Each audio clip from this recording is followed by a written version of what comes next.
നമസ്കാരം. പുതിയൊരു വീഡിയോയിലേക്ക് എല്ലാവർക്കും സ്വാഗതം. ഇന്ന് പറയാൻ പോകുന്നത് കുടുംബക്ഷേത്രത്തിൽ ഈ പറയുന്ന വഴിപാട് ചെയ്താൽ പെട്ടെന്ന് ഫലം സാധ്യമാകുന്നതാണ്.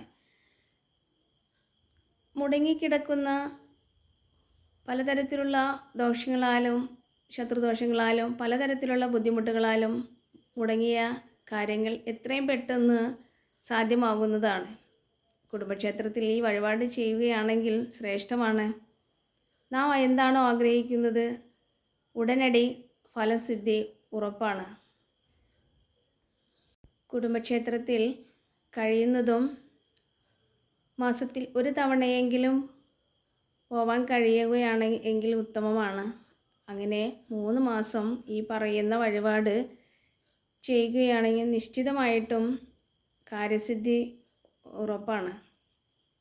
കാരണം കുടുംബക്ഷേത്രം കഴിഞ്ഞിട്ടല്ലേ നമ്മൾക്ക് ബാക്കിയുള്ളൂ. കുടുംബദേവതയുടെ അനുഗ്രഹം ഭവനത്തിൽ ഉള്ളിടത്തോളം കാലം കഷ്ടതകളും ദുരിതങ്ങളും സങ്കടങ്ങളും ആരോഗ്യപ്രദമായിട്ടുള്ള എല്ലാ ദോഷങ്ങളിൽ നിന്നൊക്കെ മറികടക്കാൻ കുടുംബദേവതയുടെ അനുഗ്രഹം നിർബന്ധമായിട്ടും ഭവനത്തിൽ അനിവാര്യമായിട്ട് വരുന്നതാണ്. അതിനാൽ കുടുംബക്ഷേത്രത്തിൽ കുടുംബാംഗങ്ങളടക്കം പോകുന്നത് അത്യുത്തമമാണ്. കഴിയുന്ന എല്ലാവർക്കും കുടുംബക്ഷേത്രത്തിൽ ഒരുമിച്ച് പോയി പ്രാർത്ഥിച്ച് ഈ പറയുന്ന വഴിപാടുകൾ ചെയ്താൽ ഉറപ്പായിട്ടും നിങ്ങൾക്ക് കാര്യസിദ്ധി ഫലിക്കുന്നതാണ്. സന്തോഷവും സമാധാനവും ആഗ്രഹിക്കുന്ന കാര്യങ്ങൾ ഉടനടി നടക്കുന്നതുമാണ്. അങ്ങനെ 3 മാസമെങ്കിലും തുടർച്ചയായിട്ട് ചെയ്യാൻ കഴിയുകയാണെങ്കിൽ എന്താണോ ആഗ്രഹം ഉടനടി സാധ്യമാകുന്നതാണ്. അതിന് പിന്നെയും പറയാൻ കാരണം അത്രയ്ക്ക് കുടുംബദേവതയുടെ അനുഗ്രഹം ഭവനത്തിൽ നിറയുന്നതാണ്.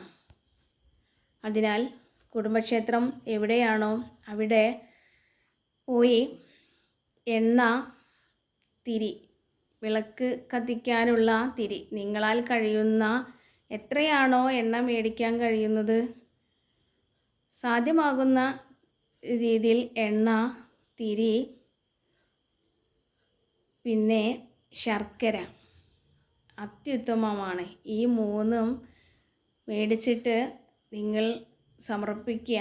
എന്നിട്ട് എല്ലാ ദോഷദുരിതങ്ങളിൽ നിന്നും രോഗദുരിതങ്ങളിൽ നിന്നും മുൻജന്മദോഷങ്ങളിൽ നിന്നും അങ്ങനെ പലതരത്തിലുള്ള ദോഷങ്ങളാൽ ബുദ്ധിമുട്ടുന്ന എല്ലാ അവസ്ഥകളിൽ നിന്നെല്ലാം മറികടക്കാൻ വേണ്ടി കുടുംബദേവതയെ ആത്മാർത്ഥമായിട്ട് പ്രാർത്ഥിക്കുക. എല്ലാം ശുഭമായി ഭവിക്കുന്നതാണ്.